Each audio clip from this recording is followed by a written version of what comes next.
to my kitchen, Gigi's Kitchen, where you get to learn all kinds of tips about cooking and new recipes to try out. It is very traditional here for us to have cornbread, and so I wanted to go over about 3 important points I think are really important with cornbread, and I'm going to show you as we cook our cornbread.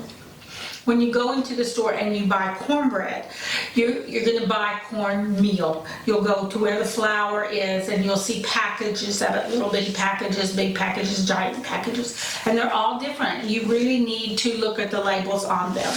Now, I am not endorsed by any of these products. They're just what I had in the cabinet, so this is what I pulled out to show you. So, always look to make sure this says yellow cornmeal mix on it. This says yellow cornmeal.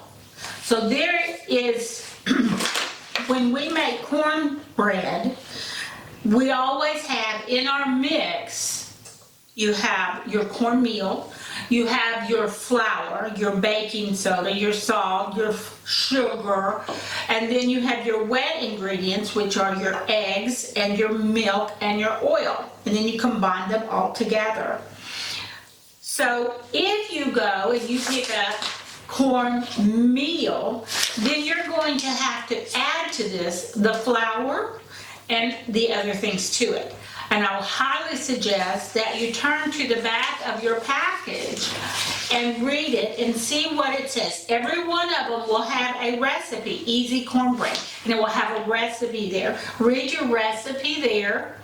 And I stick to these recipes. I have my favorites, but I usually follow the recipe fairly closely. I think with all baking, it's really important that you really monitor your ratios. And this one says in here, to make cornbread, I will need all-purpose flour, the cornmeal, and a cup, some sugar, some baking powder, some salt, and so on, and milk and eggs and oil, blah, blah, blah. So right there, this is a little more prep to do than if you just bought the little box of Jiffy, okay, which is a cornmeal mix. And that's what this is, a cornmeal mix. So if I turn this one around and I read on the back of it, and this one does, it says Homestead Cornbread. And in here it just says 2 cups of best yellow cornmeal mix, and then it goes straight into the milk and 2 eggs and 2 tablespoons of oil or melted butter, whichever you want to use. So all the flour, the salt, and other things are in there, and you could add a little sugar if you want it to be more sweet or not so sweet. So make sure you really pick up and read your package and make sure what you're getting. Now, if you go over and they have all the little packets lined up, and we do buy those packets, it's one of the few packets I will buy, is I will buy the packet meal mix for an individual serving, and it'll serve probably 2 people in this household. But I keep a big bag or a big carton in the cabinet because I make large amounts of cornbread when I make cornbread. So make sure you're reading your labels to see what it is that you're buying. Number 1, most important, make sure if you're getting a mix or you're getting the meal. Now, one thing that I will say, that once you mix up your meal, whether it's from scratch or you're using the mix, either one, especially with the mix, I always go back in and add some baking powder. I like mine to puff, and I just think sometimes the mix doesn't have enough puff to it for me. So for every serving or whatever pan size recipe amount, I would add a ½ teaspoon of double acting baking powder, and you'll see that says double acting on it. That means it really is 1 teaspoon. So if I add a ½ teaspoon. So in here I've mixed up a double batch of cornmeal mix here, and then I went ahead and added 1 teaspoon of baking powder so I can get that puff on it that I want. So number 1 tip, Make sure you read your labels, know if you're getting meal or mix. Make sure you're adding your baking powder and make sure your baking powder is fresh. The way you know if it's fresh is if you touch it on your tongue and take your finger and stick it in there and put it on your tongue, it'll have a little fizz to it. You know it's good if it fizzes, okay? If it doesn't fizz, it's not gonna rise anything. You need to make sure it's good. Also, when you go to mix your wet ingredients into your dry ingredients, it will be the thing that you do right before you put it in the oven. You would not mix it up and let it sit. Cornmeal mix, once it's wet, you've mixed it, you pour it directly into your hot pan and then it goes directly into the hot oven. And the other thing is that we never want to over mix it. It looks like it's not mixed well enough, but trust me, it is. If you mix and mix and mix until it's smooth, it will not rise. You have to just mix enough to get everything incorporated and then pour it straight into the pan. My cornbread does take about 20 to 25 minutes. I'm doing a double batch. I need a bigger skillet, I need bigger space. And this is my big cast iron skillet. I do have oil in it right now. The flame's on, I am heating this, and you can see there's oil, that's the Wesson I put in the bottom. So it is going to be getting really hot while we mix up our cornbread. So here's our bowl. This is our cornbread mix here that we've got ready. It's already got everything in it. It has our cornmeal, our flour, everything that we need. And then I'm going to make a little well in the bottom, little hole in the bottom, and I do use my whisk. And so while this is heating, it's going to be getting really hot here in a minute.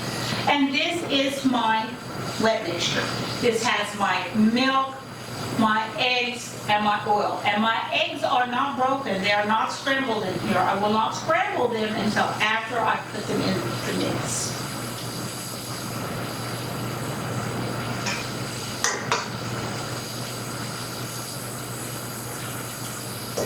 So as you can see, I pour it in and it just stays in the middle there.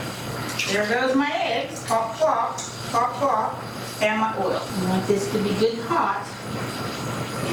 It's working on it. It's starting to shimmer. All right, I think we're getting there on this skillet. We want that oil good and hot when we put this in. So now I'm going to stir this up. There's my eggs. I'm going to break them. And then we're going to stir. And remember, we're not trying to beat it to death. We're just stirring it and incorporating it all together.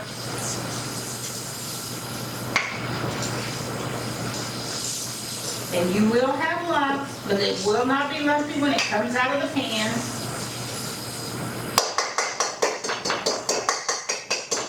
That's the only problem with using a whisk. It does get stuck up in the middle.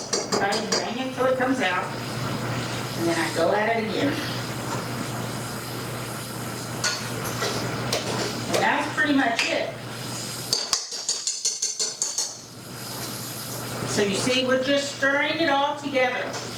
There's no whipping or beating or battering or folding, just a nice little stir to get everything incorporated, to get all the egg blended through. And we're ready for the skillet. If I drop this in, you'll see it's hot. Let's turn the skillet off. Get that over there and get my spatula. And hopefully I'm going to put this in where you can see it, because it's going to fry up and around. And that's what I want. And then the whole thing goes in the oven. It's already cooking. It's cooking. It's getting crispy. And we scrape it all in there. Get our mix. Get our oven open. And go straight in the oven. I'm going to set my timer for 10 minutes, and then I'm going to rotate my pan. I know they say, oh, all these new ovens, you don't have to do that anymore, but I promise you, everything cooks better when you do rotate it in the oven. Now that looks like some good crusty cornbread right there. I'm going to go ahead and test it like you always do with a big giant toothpick. And look, it comes out clean all the way through. That's great. And one of the first things I always do is I put a slice in it to allow the steam to come out so it won't be soggy on the inside. So we're going to go ahead and cut it right through the middle, just like a piece of pie. You can cut it in squares if you want, but I usually do it in a pie. And remember, this is really hot. So if you're worried about it, you can always take it out.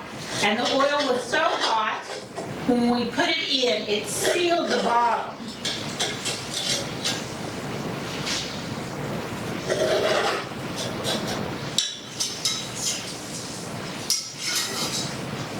So voila, there you go. And look at that crusty bottom right there. That is wonderful, crispy, crusty cornbread. Ready to go for dinner. Soup and cornbread. Have a good week. See you next time. Bye.